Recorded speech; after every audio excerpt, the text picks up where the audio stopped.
হরে কৃষ্ণ, রাধে রাধে। আজ আমরা জানবো হরে কৃষ্ণ মহামন্ত্র আমাদের কেন জপ করা উচিত। প্রভু বলে কৃষ্ণ ভক্তি হোক সবার, কৃষ্ণ নাম শুনো বই না বলিহ আর। আপনে সবারে প্রভু করে উপদেশে, কৃষ্ণ নাম মহামন্ত্র শুনো হরিষে। হরে কৃষ্ণ কৃষ্ণ কৃষ্ণ হরে হরে, হরে রাম রাম রাম হরে হরে। প্রভু বলে কহিলাম এই মহামন্ত্র, ইহা জপ গিয়া সবে করিয়া নিবন্ধ। ইহা হইতে সর্বসিদ্ধি হইবে সবার, সর্বক্ষণ বল ইথে বিধি নাহি আর। কৃষ্ণ নাম মহামন্ত্রের এই তো স্বভাব, যেই জপে তারে কৃষ্ণ উপজয়ে ভাব। তো আমাকে অনেক এরম প্রশ্ন করেছে, তুই এরম বদলে গেছিস কেন? তা আমি তাদের বলবো, একবার হরে কৃষ্ণ মহামন্ত্র জপ করে দেখো, উত্তরটা তোমরা নিজেরাই পেয়ে যাবে। প্রত্যেক ভক্তের জন্য নাম জপ অপরিহার্য। চৈতন্য মহাপ্রভু প্রতিদিন সুনির্দিষ্ট সংখ্যকবার মহামন্ত্র জপ করতেন। স্বরগোস্বামীগণ চৈতন্য মহাপ্রভুর পদাঙ্ক অনুসরণ করতেন।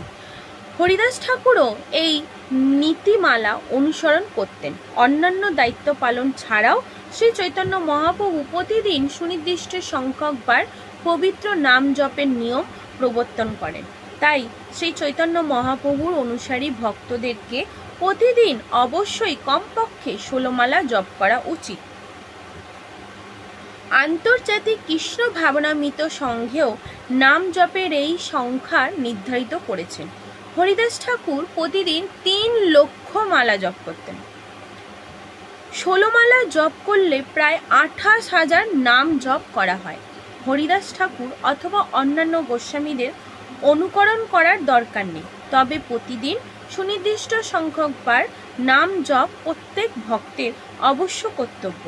বৈষ্ণব গুরুর নির্দেশে কাউকে অন্যান্য দায়িত্ব পালন করতে হতে পারে, কিন্তু তাকে অবশ্যই প্রথমত বৈষ্ণব গুরুর সুনির্দিষ্ট সংখ্যকবার মালা জপ করার আদেশ পালন করতে হবে। আমাদের কৃষ্ণ ভাবনামৃত আন্দোলনে আমরা স্থির করেছি যে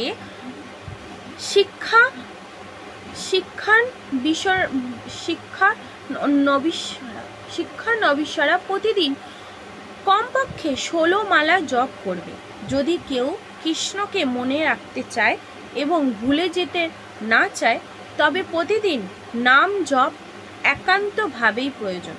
সকল বাধ্যবাধকতা মধ্যে কমপক্ষে প্রতিদিন 16 মালা জপ সংক্রান্ত গুরুর আদেশ সবচেয়ে গুরুত্বপূর্ণ। জপের সাথে উপর নিচে 2 ওষ্ঠ এবং জিহ্বা ক্রিয়া গুরুত্বপূর্ণ। হরে কৃষ্ণ মহামন্ত্র জপের সাথে এই 3টি প্রত্যঙ্গ অবশ্যই সক্রিয় থাকতে হবে। হরে কৃষ্ণ শব্দগুলো অত্যন্ত সুস্পষ্টভাবে শুনতে পাওয়া মতো করে উচ্চারণ করা উচিত। কোনো সময় কেউ ওষ্ঠদ্বয় ও জিহ্বার সাহায্যে সঠিক উচ্চারণে জপ করার পরিবর্তে কোনো মতে একটা যান্ত্রিক শব্দ মুখ দিয়ে বের করে। জপ অত্যন্ত সহজ, তবে নিষ্ঠার সাথে এর অনুশীলন করতে হয়। হরে কৃষ্ণ মহামন্ত্র অবশ্যই এইভাবে জপ করা উচিত, যাতে উচ্চারণকারী নিজে সে শব্দ শুনতে পায়। জয় শিল প্রভুপাদ কি জয়, হরি বল।